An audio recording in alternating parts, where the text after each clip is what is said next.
नमस्कार मित्रांनो, सर्व लाडकी बहिणींसाठी एक महत्त्वाची माहिती आहे। मुख्यमंत्री माझी लाडकी बहीण योजनेचे ऑगस्ट महिन्याचे जे काही हप्ते आहे, जो काही सन्मान निधी आहे, ते आता लवकरच आपल्या बँक खात्यात जमा केले जाणार आहे। आणि याविषयीची जी काही माहिती आहे, ते स्वतः महिला व बालविकास मंत्री आदिती तटकरे मॅडम यांनी दिलेली आहे। आता काय आहे ती माहिती, तर व्हिडिओ नक्की शेवटपर्यंत पहा आणि चॅनलवर जर तुम्ही पहिल्यांदा आले असाल तर आमच्या चॅनलला सबस्क्राइब करून ठेवा। अशा प्रकारची महत्त्वपूर्ण माहिती तुम्हाला भेटत राहील।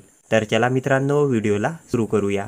तर या ठिकाणी तुम्ही पाहू शकता की महिला व बालविकास मंत्री आदिती तटकरे मॅडम यांनी स्वतः हे पोस्ट टाकलेले आहे। तर मुख्यमंत्री माझी लाडकी बहीण योजना, महिला सक्षमीकरणाची अखंड क्रांती। मुख्यमंत्री माझी लाडकी बहीण योजनेच्या सर्व पात्र लाभार्थ्यांना ऑगस्ट महिन्याच्या सन्मान निधी वितरित करण्याच्या प्रक्रियेस आजपासून सुरुवात होत आहे। तर ऑगस्ट महिन्याचे जे काही हप्ते आहे, ते वाटप होण्यास सुरू झालेले आहे आणि ही जी वाटपाची प्रक्रिया आहे, ती पुढील 2 ते 3 दिवस सुरू राहील। म्हणजेच हे जे हप्ते आहे, ते काही लाभार्थ्यांना आज मिळेल, काहींना उद्या, तर काहींना परवा मिळेल। पुढे महाराष्ट्रातील माता भगिनींच्या अखंड विश्वासाने सुरू असलेली सक्षमीकरणाची ही क्रांती यशस्वीरित्या मार्गक्रमण करत आहे।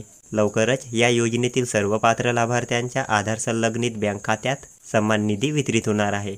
म्हणजे ज्या लाभार्थ्यांना अपात्र ठरवून त्यांचे हप्ते तात्पुरते स्वरूपात बंद करण्यात आले होते, अशा लाभार्थ्यांची पडताळणी पूर्ण झाल्यावर त्यांना सुद्धा त्यांच्या आधार संलग्न बँक खात्यात सन्मान निधी वितरित करण्यात येईल। म्हणजेच मागचे हप्ते ज्यांना मिळाले नव्हते, अशा लाभार्थ्यांना सुद्धा हप्ते मिळू शकतो। तर अशा प्रकारची आजची ही माहिती होती। व्हिडिओ जर तुम्हाला आवडला असेल तर व्हिडिओला लाईक करा, चॅनलला सबस्क्राईब करा व हा व्हिडिओ आपल्या मित्रांना नक्की शेअर करा।